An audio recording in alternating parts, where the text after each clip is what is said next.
말씀을 받겠습니다. 열왕기상 2장의 말씀을 함께 보도록 할 건데요.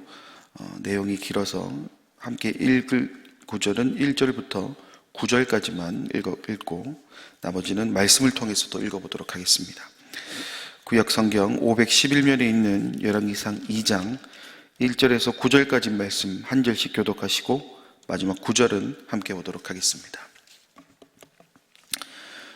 다윗이 죽을 날이 임박함에 그의 아들 솔로몬에게 명령하여 이르되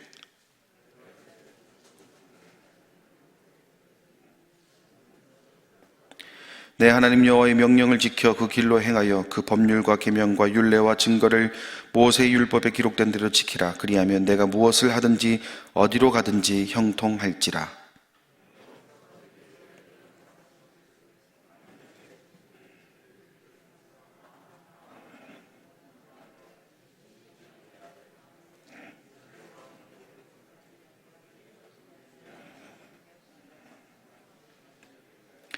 수리의 아들 요압이 내게 행한 일 곧 이스라엘 군대의 두 사령관 넬의 아들 아브넬과 예들의 아들 아마사에게 행한 일을 내가 알거니와 그가 그들을 죽여 태평시대에 전쟁의 피를 흘리고 전쟁의 피를 자기의 허리에 띤 띠와 발에 신은 신에 묻혔으니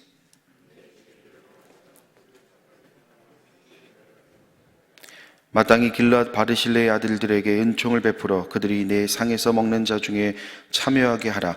내가 내 형 압살롬의 낯을 피하여 도망할 때에 그들이 내게 나아왔느니라.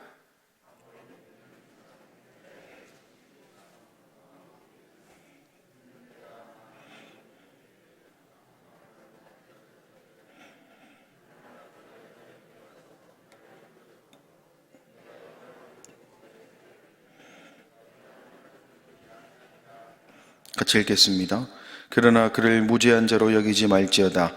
너는 지혜 있는 사람이므로 그에게 행한 일을 알지니 그의 백발이 피 가운데 스올에 내려가게 하라. 아멘. 오늘 열왕기상 2장의 말씀을 한번 나눠보도록 할 건데요.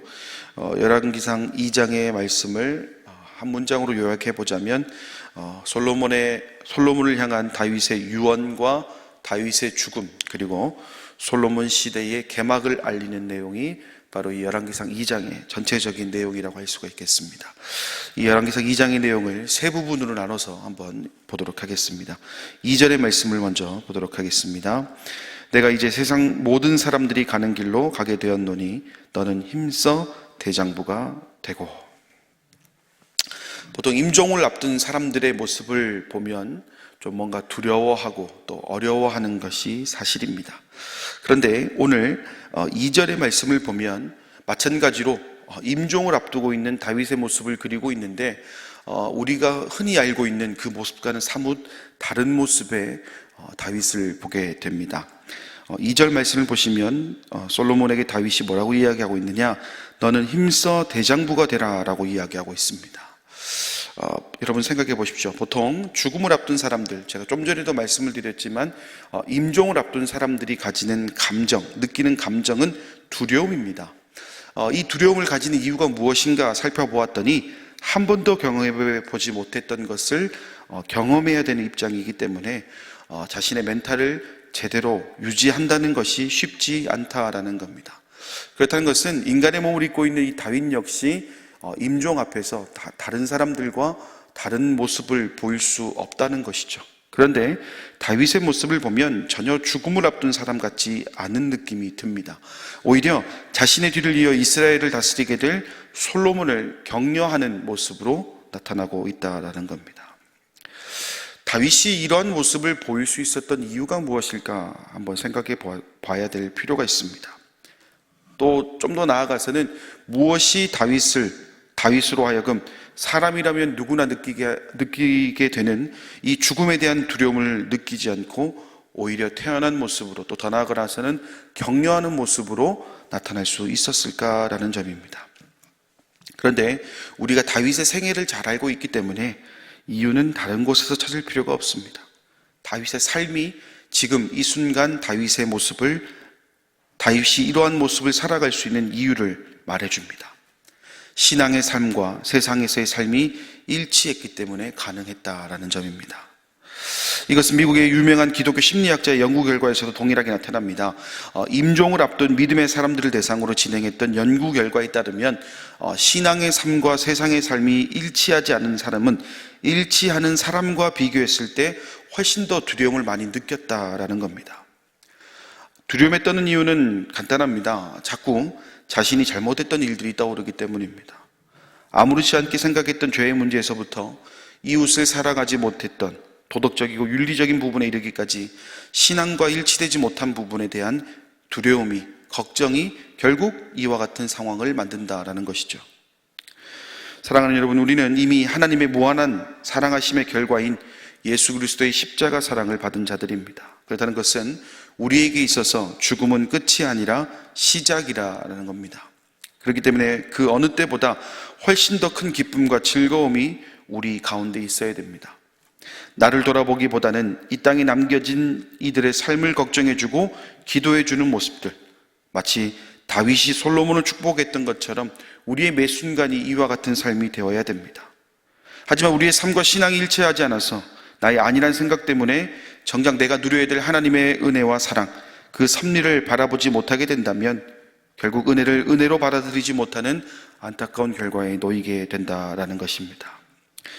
이제는 우리는 결단해야 됩니다. 우리의 매 삶의 순간이 찬양으로만 하늘 가는 밝은 길을 염원할 것이 아니라 진짜 내 앞에 놓여진 그 밝은 길을 기대할 수 있도록 매일의 삶 속에서 하나님 앞에서 서게 될 나를 사모하고 살아왔던 다윗처럼 매일의 삶을 신앙과 세상이 일치되는 그 모습으로 살아갈 수 있어야 될 줄 믿습니다. 그리고 그렇게 살아갈 때에 우리의 남은 인생은 더욱더 하나님의 은혜를 경험하고 그 은혜를 누리며 살아가게 될 줄 믿습니다. 계속해서 16절과 17절 말씀을 보도록 하겠습니다. 이제 내가 한 가지 소원을 당신에게 구하노니 내 청을 거절하지 마옵소서. 밧세바가 이르되 말하라. 그가 이르되 청하건대 솔로몬 왕에게 말씀하여 그가 수냄 여자 아비삭을 내게 주어 아내를 삼게 하소서. 왕이 당신의 청을 거절하지 아니하리라. 열왕기상 2장의 두 번째 내용이라고 할 수가 있는 다윗이 이제 세상을 떠나게 되고 솔로몬이 왕위에 오르게 되는 장면에 우리는 마주하게 됩니다. 이때 아도니아가 밧세바를 찾아가게 되는데 그 찾아가서 하는 이야기가 무엇이냐 보았더니 다윗의 첩이었던 수냄 여자 아비삭을 자신의 아내로 삼게 해달라는 요청을 하고 있습니다. 그런데 한 가지 흥미로운 점은 밧세바에게 접근한 아도니아의 모습입니다. 14절 말씀에서도 기록하고 있듯이 아도니아는 아주 그럴싸한 말로 자신의 진위를 숨긴 채 밧세바를 부추기고 있다라는 점입니다. 많은 사람들이 자신을 왕으로 세우고 싶어 했지만 하나님께서는 솔로몬을 왕으로 세우고 싶어 하셨고 그것이 현실로 이루어졌음을 언급하고 있습니다. 이는 솔로몬이 왕이 되기 위해서 다윗을 찾아갔던 밧세바에게 있어서는 아주 중요한 일이었습니다. 우선 자신의 아들이 하나님의 뜻에 의해 왕이 되었기 때문에 그것에 대한 우월감이 생길 수밖에 없었고 결국 그 우월감을 지금 아도니아가 이용하고 있다라는 점입니다. 그러다 보니 밧세바는 아도니아의 의도를 파악하지 못하고 이내 아도니아의 말에 귀를 기울이게 됩니다. 결과적으로는 솔로몬이 그 순간 기지를 발휘해서 이 아도니아의 계획이 수포로 돌아갔지만 하마터면 예상할 수조차 없었던 엄청난 비극으로 이어졌을지 모를 상황에 놓이게 되었다라는 겁니다. 사랑하는 여러분, 우리 역시 이 세상을 살아감에 있어서 우리를 유혹하는 사탄의 감언이설을 경계할 수 있어야 됩니다. 왜냐하면 우리는 무언가 대가를 바라보고 하나님의 일을 하고 하나님의 백성으로 살아가는 사람이 아니기 때문에 그렇다라는 겁니다. 그저 주님께서 베풀어 주신 은혜에 감사하고 그 감격의 마음을 담아 우리의 삶을 더욱 하나님께서 원하시는 일들로 채워가는 것이 우리의 역할이라는 겁니다. 하지만 우리의 모습이 주신 은혜에 감사하는 삶을 살아가는 것이 아니라 내가 감당했던 일에 대한 칭송과 업적들 그리고 내가 누리고 있는 결과물에 집중하게 된다면 우리는 언제든 사단의 유혹에 빠질 수밖에 없다라는 겁니다. 오늘 밧세바가 그랬습니다. 아도니아의 반역을 제일 먼저 눈치를 채고 다윗 왕에게 그 사실을 알리게 되었고 그 일 때문에 아도니아 반역은 물거품이 되었고 마침내 솔로몬이 왕이 되었으니 밧세바 스스로가 얼마나 자신을 대견스럽게 생각했겠냐라는 겁니다. 그러다 보니 자신의 아들을 칭찬하는 아도니아의 말에 흔들리게 되었다라는 겁니다. 분명히 반역을 꾀했던 사람인데 그 감언이설 한마디에 지금 밧세바가 흔들리고 있다는 겁니다. 다윗 왕의 부인이라고 할 수 있는 수냄 여자 아비삭을 아도니아에게 주는 것에 동의하였고 이 일을 솔로몬에게 말함에 있어서 큰일이 아니다라고 이야기하는 모습을 보면 우리는 그 이유를 찾을 수 있게 됩니다.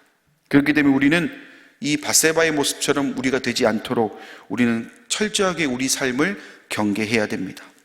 하나님과 나와의 관계가 가장 좋을 때, 가장 뜨거울 때, 가장 많은 은혜를 받았을 때에 더욱 조심할 수 있어야 합니다. 물론 누군가 알아주는 것에 대한 기쁨을 누리는 것이 잘못되었다는 것은 아닙니다. 하지만 하나님의 뜻을 구별하지 못하게 만드는 기쁨이라면, 하나님의 의도와는 전혀 반대의 상황으로 이끄는 즐거움이라면 우리는 과감하게 끊을 수 있어야 하겠습니다. 물론 당장은 서운할 수 있습니다. 내가 하나님께 받은 은혜를 누리지 못한다는 생각들, 또 내가 받은 은혜를 또 다른 사람들에게 이야기하지 못한다는 것, 이런 여러 가지 부분들이 우리의 마음을 서운하게 할 수 있습니다. 당장은 속이 상할 수도 있습니다. 하지만 그 서운한 마음과 속이 상하는 마음도 우리 하나님께서는 알고 계시며, 그럼에도 불구하고 주의 길을 걸어갈 것을 다짐하는 자들을 위해 더 큰 은혜와 사랑으로 위로를 준비하고 계신다는 사실을 기억한다면 우리는 다른 것을 선택할 수 없습니다.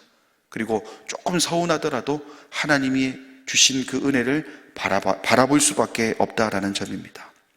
그리고 우리가 이러한 사실을 기억한다면 우리 삶에 그 어떤 어려움도 우리가 이겨내지 못할 것이 없을 줄 믿습니다. 순간의 실수로 영원한 기쁨과 즐거움을 놓치는 일이 없도록 우리는 최선을 다해 우리의 삶의 푯대를 하나님께 지속적으로 돌리는 삶을 살아갈 수 있어야 하겠습니다. 끝으로 41절 말씀을 함께 보도록 하겠습니다. 시므이가 예루살렘에서부터 가드에 갔다가 돌아온 일을 어떤 사람이 솔로몬에게 말한지라. 솔로몬은 자신의 아버지인 다윗을 모욕했던 이 시므이라는 사람을 부르게 됩니다. 하지만 어떠한 처벌도 내리지 않고 솔로몬은 대승적 차원에서 그를 용서해 주게 되고, 솔로몬은 그 평생 진정한 회개와 충성의 삶을 살아가기 위해 그의 활동 영역을 예루살렘으로 제한하는 모습이 이 열왕기상 2장 후반부에 기록되고 있습니다. 시므이는 당장 죽어도 전혀 어색하지 않을 상황이었지만 솔로몬이 베풀어준 은혜에 감격하여 그 약속을 반드시 지키겠다라고 다짐하게 됩니다. 그러나 3년이 지난 후에 자신의 종이 가드왕 마아가의 아들 아기스에게로 도망간 사실을 알게 된 시므이는 솔로몬과의 약속이 있었음에도 불구하고 예루살렘을 떠나 아기스로 향하게 됩니다. 그리고 이 사실은 솔로몬의 귀에 들어가게 되었고, 마침내 시므이는 솔로몬과의 약속을 지키지 않아 마침내 씁쓸한 최후를 맞이하게 됩니다. 사랑하는 여러분, 우리는 이 말씀을 통해서 다시금 우리의 삶을 또한 재조명해 봐야 되겠습니다. 우리도요, 이 시므이라는 사람과 다를 바 없는 사람이라는 점입니다. 하나님의 특별한 사랑을 통해 언약을 맺게 되었고 저마다의 삶에서 지켜야 될 본분이 있습니다. 그리고 그 언약은 속박의 의미가 아니라 보호받을 수 있는 특별한 영역입니다.